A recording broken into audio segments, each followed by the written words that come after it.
Hey there, fellow citizens of the internet. Welcome to the Moses Kabandana podcast. Today I have with me Carol. I will not try to pronounce her last name, I will let her do that. And today we're going to be talking about breaking the cycle. And she's going to be telling us her story and what that means to her and how she went, what the process of breaking the cycle is. Well, without any further ado, Carol, take it away. Thank you, Moses. It's a privilege to be on your show. I'm just going to share a little bit of how I got here and where I was, and your audience will better understand. So, I wrote a blog recently entitled Breaking the Cycle. What is breaking the cycle? A cycle is patterns that are repeated constantly throughout life, and we never break it. So, we always find ourselves in the same situation, a situation of lack, basically. Whether it be a job Yeah. or a relationship, we keep repeating the same kind of relationships, the same kind of jobs, but we're never satisfied. Why aren't we satisfied? Because we never dealt with that one issue that happened to us moons ago, whether it's somebody cheated on us or we got fired. And that fear is still ingrained in our head, or a past trauma from our childhood. We never resolved it. We never dealt with it. We never put it to rest. And so it crept up on us and followed us throughout the years. And so until you're consciously able to release it, you're still going to repeat a hamster wheel of life, basically, is what I call it. And so here's Okay. how I got here. Um, in April, I was dating somebody, and he just disappeared out of my life. And I was distraught. I was confused. How can somebody that was so good, somebody that the universe gave to me, how could the universe just take him away from me? And I wanted to know why. And so Yeah. I started to become obsessed with that, basically. I got into tarot and I got into astrology, and I basically wanted an answer. And there was no answer. I mean, I was never going to find out the truth. And so the more I started to look for an answer, the more I started to look into myself. Was I the cause? Was there something that I was missing? And so I started to learn that I had attachment issues, and I overgave, and I had things from my childhood that I had to deal with. And those were painful. It's very painful to go through a dark night of the soul and look in the mirror and see faults and see a person that you don't even recognize. I wasn't living my authentic self. I was living somebody else's life. Whose life? My father's life. I've been taking care of my father for the last 14 years, and so I became the caregiver. That was my identity. I wasn't Carol. I was the caregiver. I was the one that took care of my father. But what my interests were and who I was and what I was passionate about, nobody knew, because that wasn't my authentic self. And so I spent 2 months in hermit mode, secluded from the world. I actually went to California and stayed at my friend's house and wanted to understand what was so wrong with me. But really, there wasn't anything wrong with me. I just had issues that I had to deal with and I never dealt with. And when I was finally able to deal with them and release them, I was a completely different person. I took all of that anger and transmuted it into things that were more constructive. I wrote blogs, and I started to socialize more, and I started to help people more, and I became a crisis counselor. And so when I wrote this blog, I wanted to inspire people so that they don't have to sit on the couch and eat ice cream when they're broken up with. They can do Hmm. something more constructive to better Yeah. themselves, to raise their vibration. Because at the end of the day, we are responsible for our own future. We can either dictate if it's going to be beneficial for us, if it's going to be for our best interest, or are we going to be living in somebody else's shadow for the rest of our lives? I Hmm. chose to take my power back. He left me, but that's his issue. Those are his demons that he has to face. They're not mine. Yeah. Yeah. So I guess I wrote the blog kind of for him, in a sense where he had to break his own cycle and he never did, which is why he left me. Something happened to him once in life and that caused him to get scared, and maybe he feared relationships, or maybe he didn't know how to love, whatever. My point is that he's not a bad person. He just didn't break his cycle, and I did. And so my vibration Okay. is now at a different place where it was when he was in my life. So now I attract friends or relationships or opportunities that are high vibration.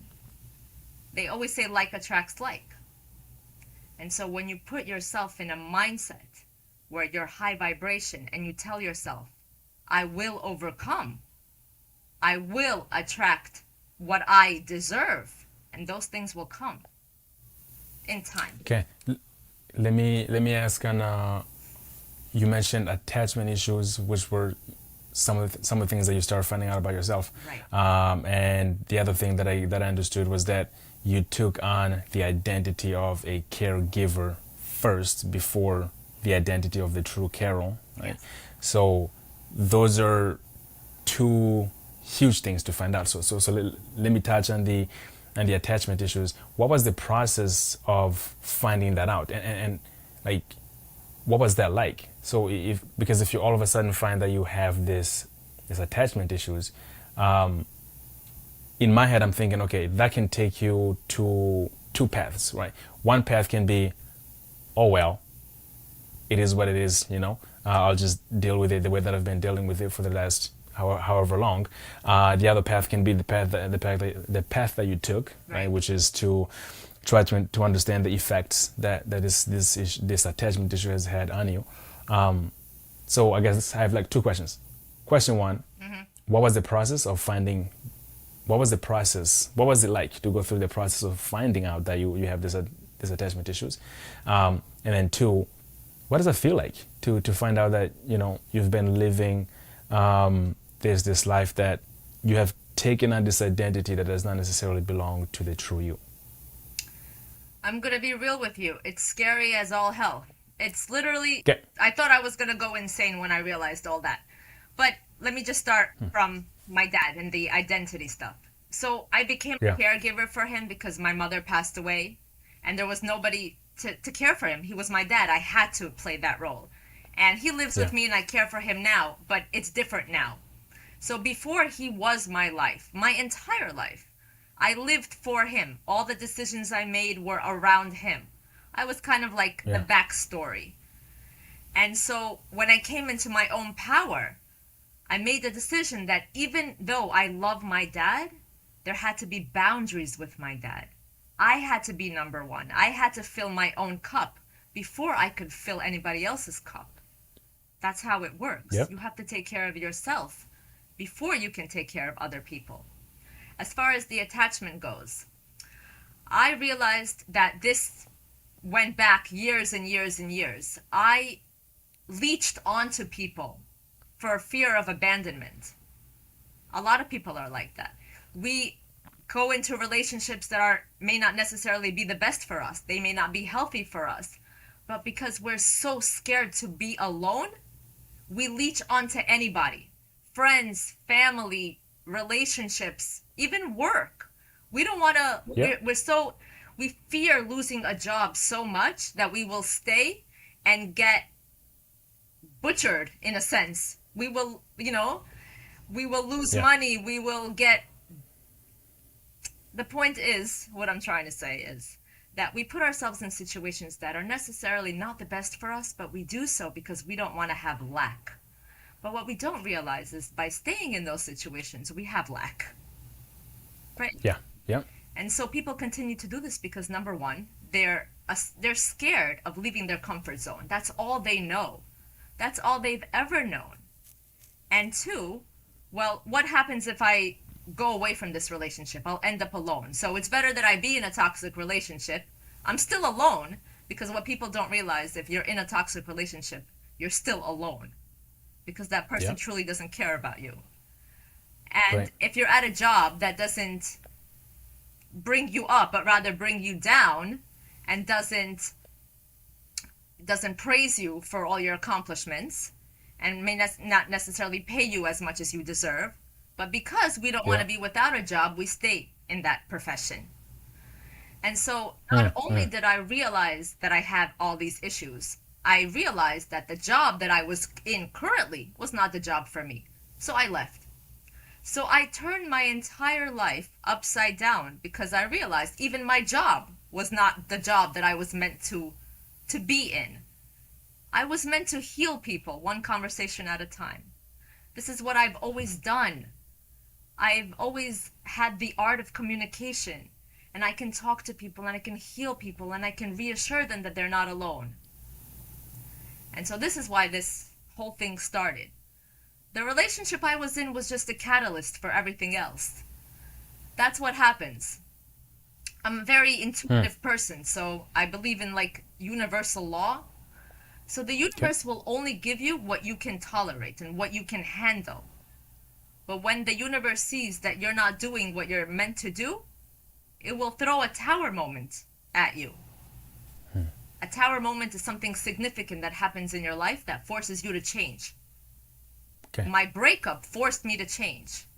It could be a birth, it can be a job loss, it can be, God forbid, a death. It can be anything that makes you rethink what you're currently doing in life. Yeah. Let me before I lose my point. Earlier you mentioned that you needed to fill your own cup first. Right. Right. Did you feel guilty when that realization came in relation to your father? The fact that you had to fill your own cup first before attending to his needs? No, because I've been doing this for a few months and I have realized that our relationship has gotten better because we no longer live in a toxic environment. Nobody is yelling at one another. We're both very calm. We have boundaries. Like, for example, my dad doesn't understand boundaries. So if he wants something, I have to do it now or he will yell. But when you explain to him rationally that I need my time and this is your time, the relationship becomes better. And the same holds true for any relationship. So I feel like the healthiest relationship is when two independent people come together as one. Not because they need one another, but because they want one another. That word need is something that people don't understand. People don't need each other. That's where the attachment comes in. I didn't need him, but I needed him to fill that void because I didn't want to be alone. But if you fill your own void and you give yourself that cup of love and you fall in love with yourself, then in reality you don't need anyone because you have everything that you need right there.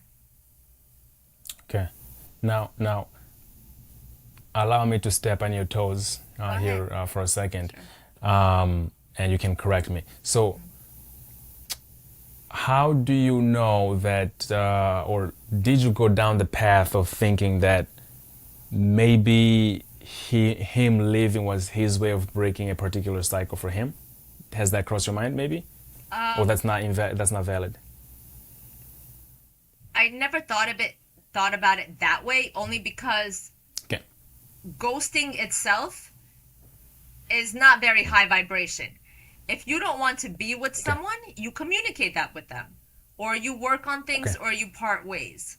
Leaving somebody hanging in the dark and just ghosting them is not a very high vibration thing to do.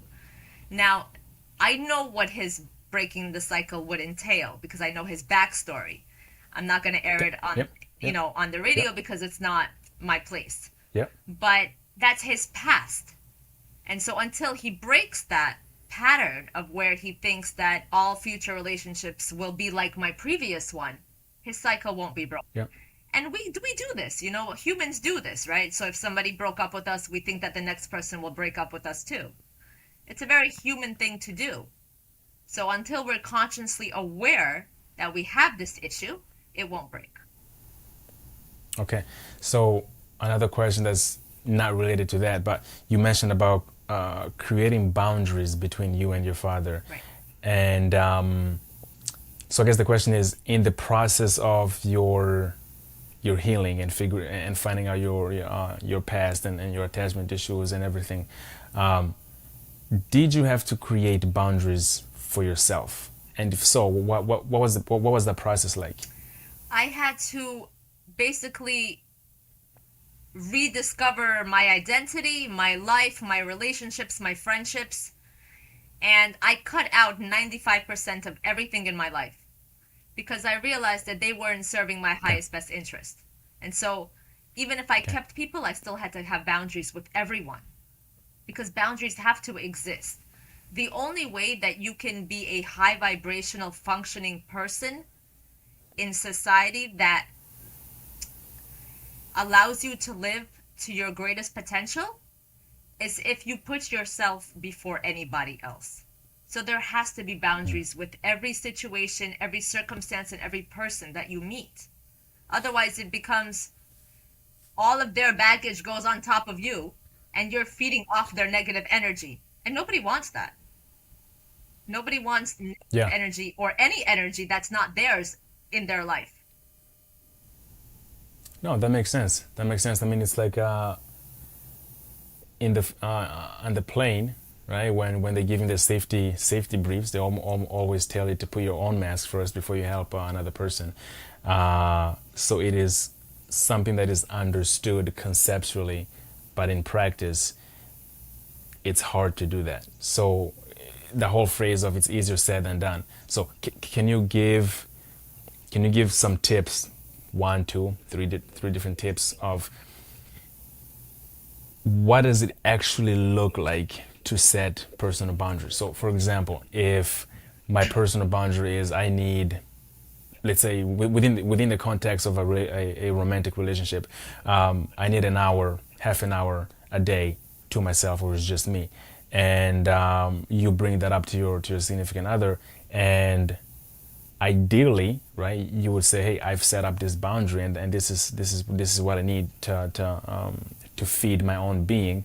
But in practice, it might ruffle some feathers in the household, right? It might be like, what do you need 30 minutes to yourself for? Like, you don't like me, right? So what does the process of implementing boundaries, what does that look The like? process is actually extremely simple. I'll give you an example from my own relationship with my father. When I wake up in the Okay. morning, I like my tea. My tea is my thing. I like to drink my cup of tea in my silence, and I do that around 10:30 in the morning. And he Okay. knows when my door is closed, that's my tea time. That gives me a chance to, compose myself for the day in my thoughts. And when you're in a relationship with anyone, whether it be romantic or not, communication is very important. So by you telling your Hmm. significant other, hey, I need my 30 minutes. I just, want to be in my thoughts. Your significant other should respect that because at the end of the day, nobody wants to be on top of each other 24/7. That's a one-way highway to separation. You can't. You have to Yeah. be Yeah. independent and live your own life and come together as one. It's not living each other's lives because that doesn't work. Relationships don't work that way. And I know that I learned that the hard way. Sometimes the most painful lessons are learned the hard way, you know? Yeah. Yeah. But That having makes your sense. 30 minutes in your thoughts, that shouldn't be a problem. And if you Yep. may have to, rethink your relationship or talk about it. Communicate. Okay. Yeah. Yeah. That makes sense. Makes sense. So you said that you had to do some rethinking, some reevaluating, some looking back in your own past, and doing some digging. Random question: Yeah. are you able to figure out what your absolute earliest memory is, like as far back as you can think? Yeah. Take your time. No. It's actually something I'm in therapy. I feel like everybody should be in Okay. therapy. So this is something that I was talking Okay. to my therapist about last week. We were trying to discover what was the first attachment situation that I had. And I feel like, Okay. well, besides, I guess, my mother, she was extremely like Russian. I'm Russian. So they're very Yep. maternal, like on top of you Hmm. all the time. But I feel like aside from that, probably a best friend that I had. And you know how there are always two friends, and one is more popular and one is less popular? And the less popular Fair. one is always in the shadows of the popular one. Hmm. And so what happens? That stays with you. And it seems like a very insignificant thing, but that really does mess you up as an adult. Because as an Hmm. adult, you always think that you're in the shadows. Your self worth is diminished a great deal. And even though in reality that wasn't the case, I wasn't in the shadows growing up. I had a fulfilling life. I went to school. I have a master's. I did things for myself. Yeah. My mind was still 7 years old, and I was still living in the shadows of my friend. I never released that. And so people forget about things that happened to them growing up. But it stays with them because it's evident in how they live. It's evident in their relationships. It's evident in their jobs. It's evident in their friendships. And until you release that and let it go and forgive yourself or forgive your friend or for whoever, it doesn't matter. Because it's Yeah. not about accepting what happened, it's about realizing what happened, accepting that it happened, and letting it go.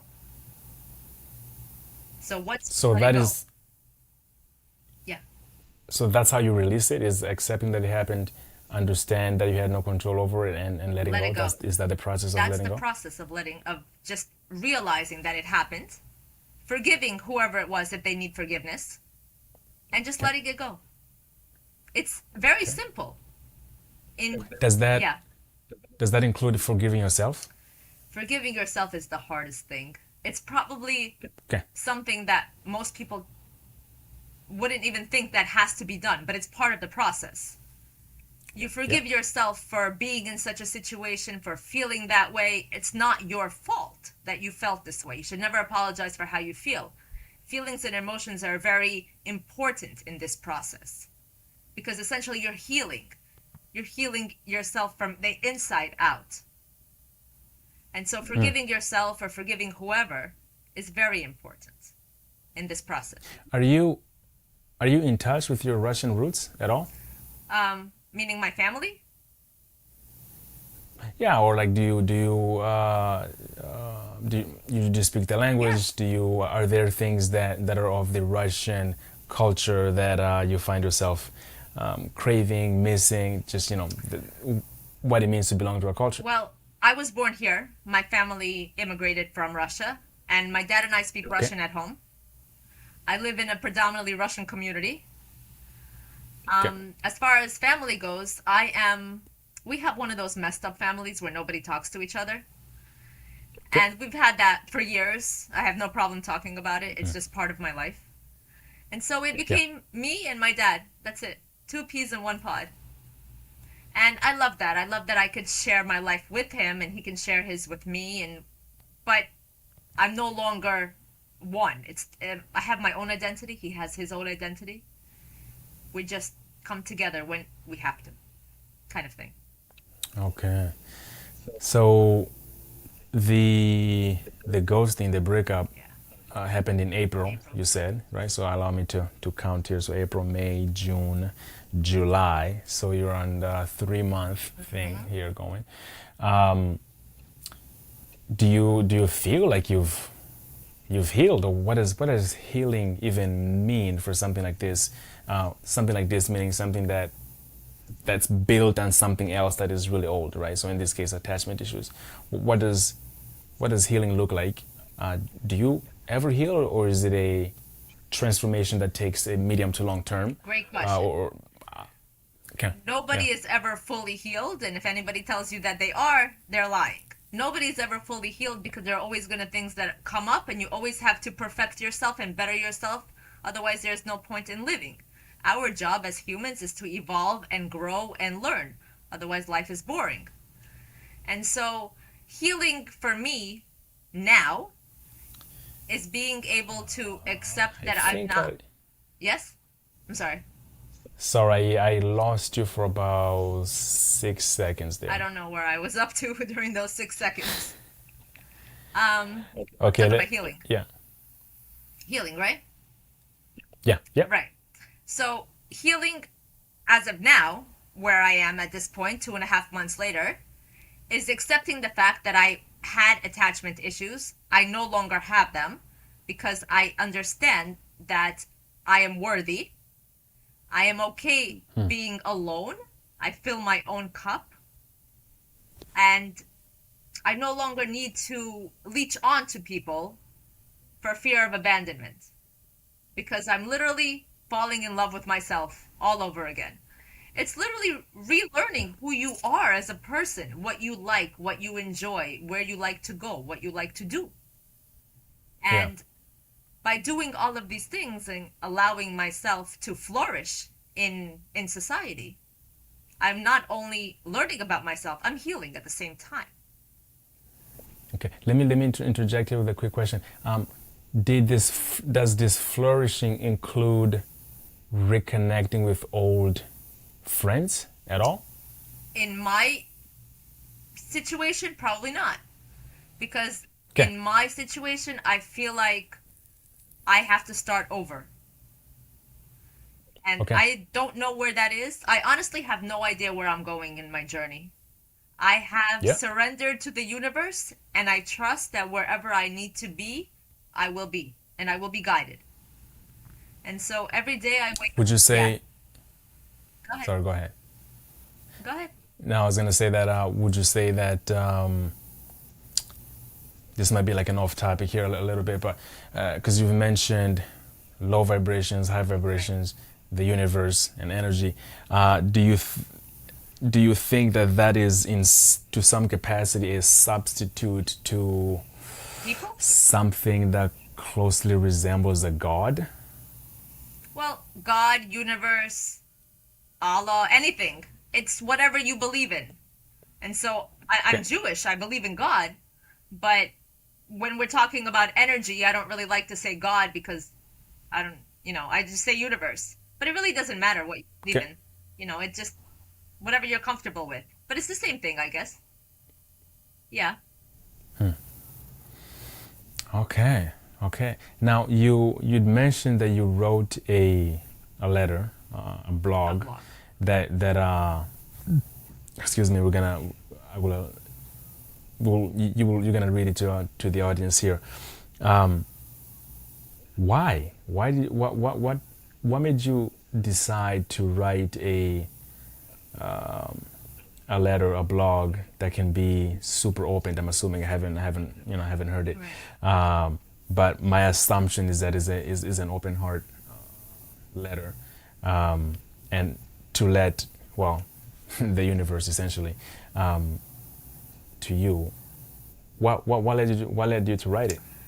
Because there were so many things I wanted to say to him and I couldn't. So my blog is not about him, but writing is cathartic. So once it leaves your head, you release it. So I wrote it when I was still in a state of anger, and I wanted to tell him that he literally needed to break his own cycle or he's never going to get anywhere in life. But I couldn't tell him that. So I wrote a blog instead. And like I said, I transmuted my anger. It's like alchemy. You turn a Ah, negative into a positive.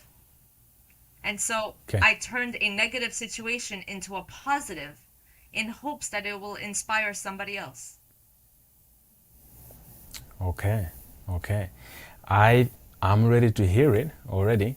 Um, so yeah, let's hear what this is all about. I feel like any time that we go through a life transforming event, the likelihood that someone else is going through it, has gone through it, or will go through it, is probably high. So the likelihood that we're gonna go through something that no one else has ever gone through, will never go through, or isn't going through, that likelihood is very small. So I always appreciate when people are like, "Hey, I went through X, I learned Y, and I want to share, so that the rest of the world can partake in this learning experience." That's So that's exactly it. That's essentially what I want to do. That's what I want my career path to be. I want somebody to listen to my story and when they're in the same situation and be like, "Well, how did you do it? Can you help me do it?" And that's what I want to do. yeah, That's where my life is going. okay, okay. Well, I'm ready to hear it if you are. Okay, sure. Nicholas Sparks once said, "Everyone has a past, But that's just it. It's in the past. You can learn from it, but you can't change it. I do not usually resonate with fortune cookie quotes. Oftentimes, they are just a bunch of words that look fancy on paper. Like, say what you mean and mean what you say. However, in this case, these words hold substance. The past, by definition, is just a marker of time. Yet we as individuals allow the past to place such a rigid hold on our lives. It haunts our mind, body, and soul. Interesting, right? One four-letter word controls some of us to a point that it breaks us down just enough that we can still function, but are on the ledge holding onto a branch. The past does not define us. It is a part of us. The world as a whole is so much more. It is comprised of energies and vibrations that most people cannot begin to fathom. The average person views the universe from a one-dimensional view. It is only when they can let go of these singular moments, emotions, events, are they able to see the world from a multidimensional perspective. Confused yet? Yeah. Yeah, well, that makes all of us. Now that we have established that the past for some of us is controlling, let us delve deeper. What brought you here? What is the most limiting belief keeping you from what you want right now? Most people come from a place of lack. I don't have enough money, my job is not fulfilling, I run from relationships. All of these emotions stem from that one past emotion that was never dealt with and put to rest. Instead, it was bandaged and patched up like a boo-boo. I call this event the tower moment.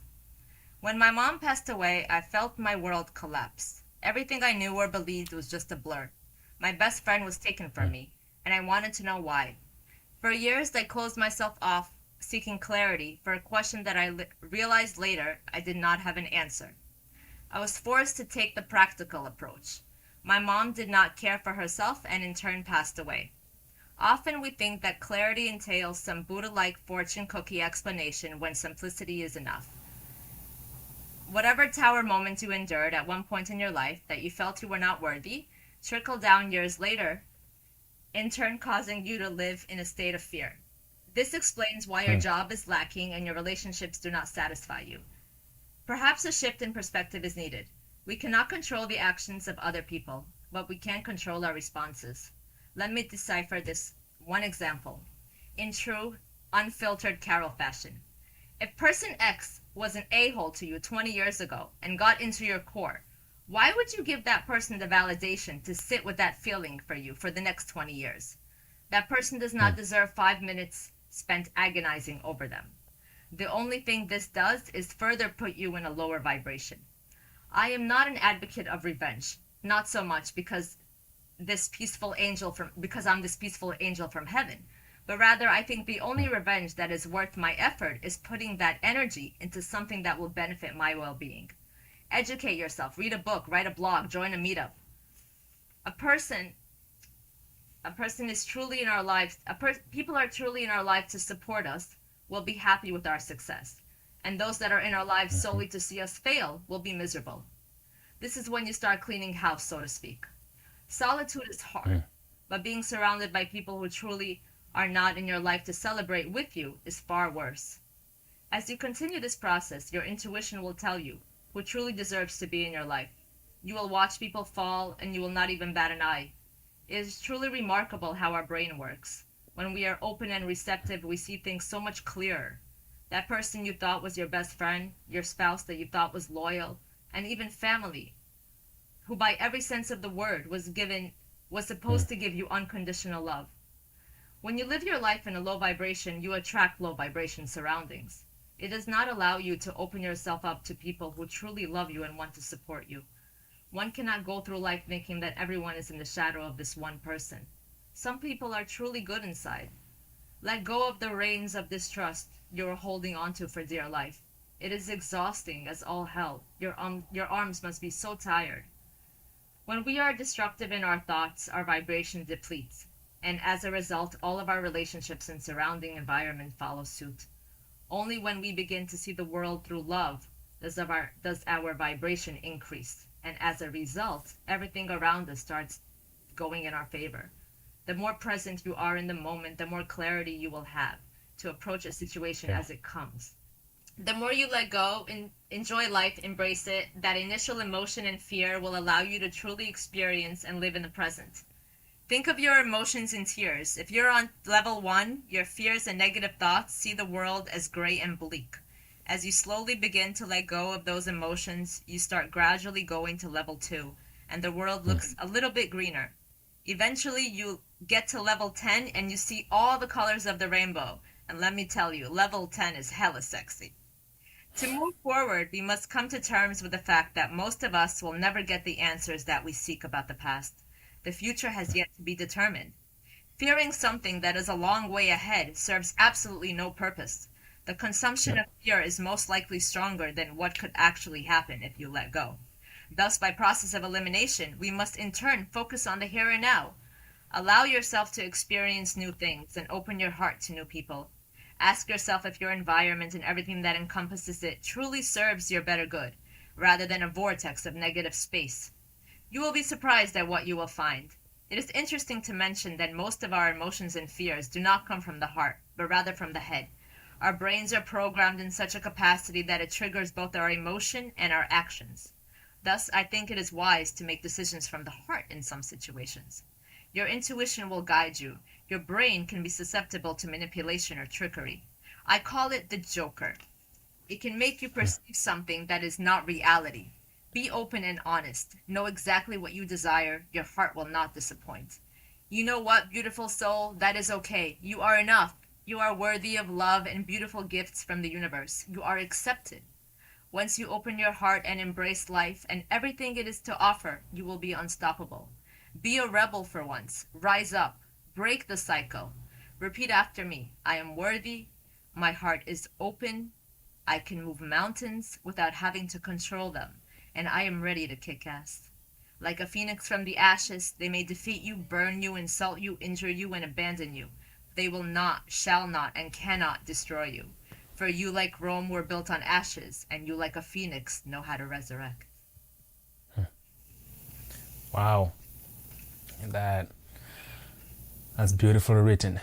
Thank you for sharing that. Thank you. Thank you.